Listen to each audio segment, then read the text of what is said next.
আমি আজি বনাবলৈ লৈছোঁ গাজৰৰ হালোৱা। গাজৰৰ হালোৱাৰ বাবে আমি 400 গ্ৰাম গাজৰ লৈছোঁ, যিখিনি আমি ৰুকনিত মিহিকৈ ৰুকি লৈছোঁ। এতিয়া এটা গৰম কেৰাহীত আমি 1 চামুচমান দেশী ঘি দিছোঁ। ঘিখিনি গৰম হোৱাৰ পিছত আমি তাত 3টা ইলাচি দি দিম, গোটা ইলাচি, যিটো আপুনি ভাঙিও দিব পাৰে, কিন্তু ভাঙি দিলে আপোনাৰ যেতিয়া ভাঙা টুকুৰাকেইটা লাগিব খোৱা সময়ত তেতিয়া বেয়া লাগিব। এতিয়া গৰম ঘি আমি আগতে ৰুকি থোৱা গাজৰখিনি দি দিম। গাজৰখিনি ঘিত ভালদৰে ভাজি লোৱাৰ পিছত আমি তাত গাখীৰ ঢালি দিম।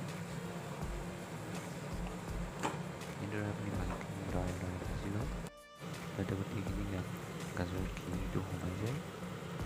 এতিয়া চাওক, আমি তাতে 1 গিলাচ গাখীৰ দিছোঁ। এইখিনি মোটামুটি আপোনাৰ 300 গ্ৰামৰ বেছি হ'ব।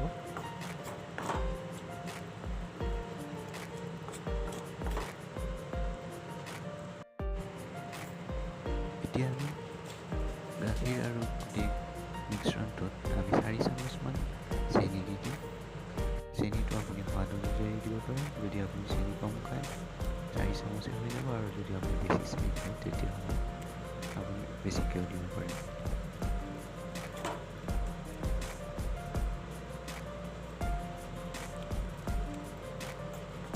এতিয়া চেনি, গাখীৰ আৰু গাজৰৰ মিশ্ৰণটো আপুনি লৰাই কিছু সময় ভাজি থাকক। এইদৰে কিছু সময় ভজাৰ পিছত আপুনি কম জুইত লাহে উতলিবলৈ দিয়ক।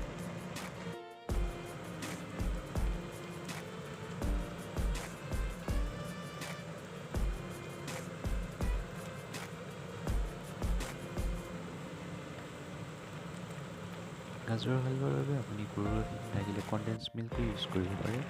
কণ্ডেন্স মিল্কত আপোনাৰ সোৱাদ আৰু ধুনীয়া হয়।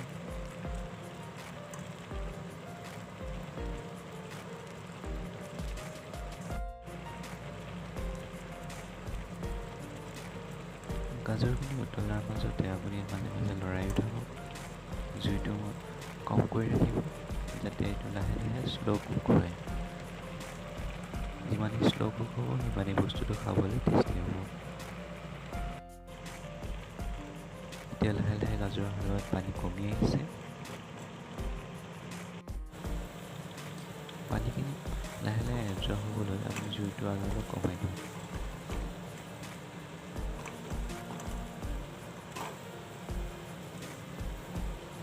এইদৰে যেতিয়া পানীখিনি আপোনাৰ মোটামুটি শুকাই যাবলৈ হ'ব, তেতিয়া আপুনি যিটো আমি গুড়ি গাখীৰ পাওঁ, পাউডাৰ গাখীৰ, সেয়া 1.5 চামুচমান দি দিব পাৰে।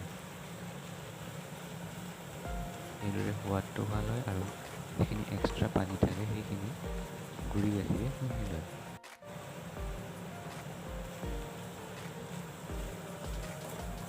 এইদৰে আপুনি লৰাই থাকক। দেখিব যে মিশ্ৰণটো ক্ৰমান্বয়ে গোটা হৈ আহিছে।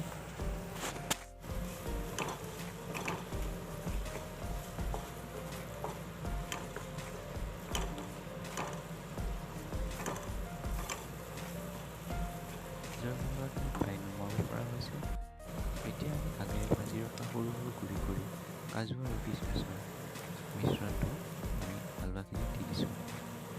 কাজু আৰু কিচমিচখিনি ভালদৰে মিহলাই দিয়ক গাজৰ হালোৱাখিনিৰ লগত। এতিয়া গাজৰ হালোৱাখিনি প্ৰায় নমোৱা হৈছে।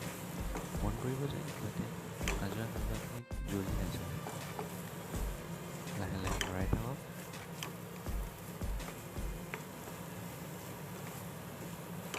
এতিয়া গাজৰ হালোৱাখিনি নমাব পৰা হৈছে।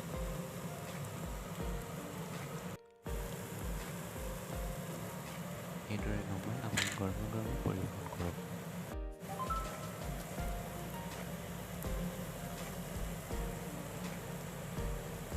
এতিয়া এটা বাটিত আমি গৰমে পৰিৱেশন কৰিম।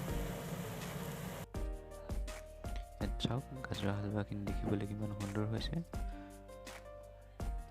এইদৰে আপোনালোকে নিজেও বনাই খাওক, আৰু খাই কেনে পালে যাতে কয়।